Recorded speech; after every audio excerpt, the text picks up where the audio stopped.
ఇదంతా కలెక్టివ్గా మనందరం కలిసి ఒక మనకు ఏదైతే టార్గెట్ ఉందో దాన్ని రీచ్ అయ్యేట్టు కంఫర్టబుల్గా బ్రహ్మాండంగా వస్తుంది, దాంట్లో డౌట్ లేదు. అయితే వాళ్ళ ఆటలు సాగనీయకుండా ఎట్లా చేయాలనేది మనం చేసేది మన టార్గెట్ అది.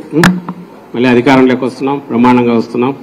9 నెలల ప్రమాణ స్వీకారం ఉంటుంది, ఇందులో ఎలాంటి డౌట్ లేదు. ట్రాప్ చేస్తున్నారు.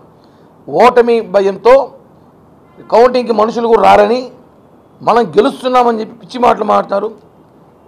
100 సర్వేలు చేస్తే 99 సర్వేలు కూటమి గెలుస్తుంది, ఒక సర్వే మాత్రం గెలుస్తుంది అంటే అర్థం చేసుకోవాలి. రేపు ఎగ్జిట్ పోల్ కూడా వస్తుంది, చూసుకోండి కావాలంటే. ఖచ్చితంగా ఓడిపోతున్నాం, బెట్టింగ్లు చేసి కోట్లు కాజేసేయాలని చెప్పి సజ్జల రామకృష్ణ రెడ్డి చేసిన ప్లాన్ ఇది. అందుకే వైసీపీ నాయకులందరూ బెట్టింగ్లు వేస్తున్నారు. 9వ తారీఖు జగన్మోహన్ రెడ్డి వైజాగ్లో కానీ ప్రమాణ స్వీకారం చేస్తే ఇన్ని సంవత్సరాలు ఈ పార్టీలో కష్టపడిన కిరణ్ రెడ్డిని నేను రాజకీయాలు వదిలేసి తిరుపతి నుంచి వైజాగ్ వరకు జగన్మోహన్ రెడ్డికి ఆహ్వానం, స్వాగతం పోస్టర్లు అంటిస్తా. అయితే దానికి ఏదో మనం వాళ్ళ ఆటలు సాగనించి వాళ్ళు పెట్టే జరిపే సైకలాజికల్ వాటన్నిటి మనం తట్టుకొని మనం ఏదో వెంబడి దిగకుండా ముందు ప్రియంటివ్ వాళ్ళను ఒక్క ఆట కూడా సాగనివ్వకుండా ఏం చేయాలనే ఉద్దేశంతో మోర్ అలర్ట్గా ఉంటున్నాం. అవతల వాడు ఏదన్నా తను అనుకున్నట్టు అడ్డంగా చేయకుండా అడ్డం కొట్టడం నాకు కావాలి, ఏమేమి ఉన్నాయో రూల్ పొజిషన్ దాన్ని చూసుకోవడం.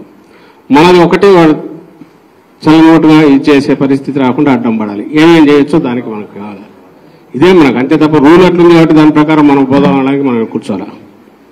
సో కన్వీనియంట్ మనకు అనుకూలంగా అవతలోడు ఆటలు సాకుండా చేసేట్టు ఆ రూల్ని ఎట్లా ఇది చేసుకోవాలి, అవసరమైతే దాని వరకు ఎంతవరకు ఫైట్ చేయాలి అనేది మనం నేర్చుకుందాం.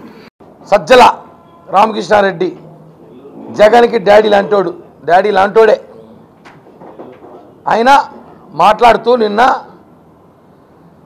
ఎలక్షన్ ఆఫీసర్ని లెక్క చేయొద్దండి, ఎన్నికల కోడ్ని లెక్క చేయొద్దండి, మీరు ఇష్టానుసారం ఏమైనా చేయండి, చట్టం పక్కన పెట్టి పనిచేయండి, బాగా బలిసి బాడీలు పెంచుకొని రండి.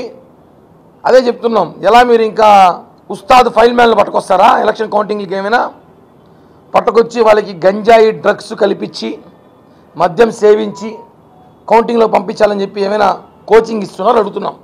ఈయన వాళ్ళని విడ్డూరంగా దౌర్జన్యంగా బెదిరించి కౌంటింగ్ చేయమని మాట్లాడుతున్నాడు. అందుకే ఆయనకి పిచ్చి పట్టిందా? ఓడిపోతున్నాను ఓటమి భయంలో పిచ్చి పట్టిపోయి ఆయన మాట్లాడుతున్నాడు. కనీసం ఆయనకి చికిత్సని ఇప్పించండి.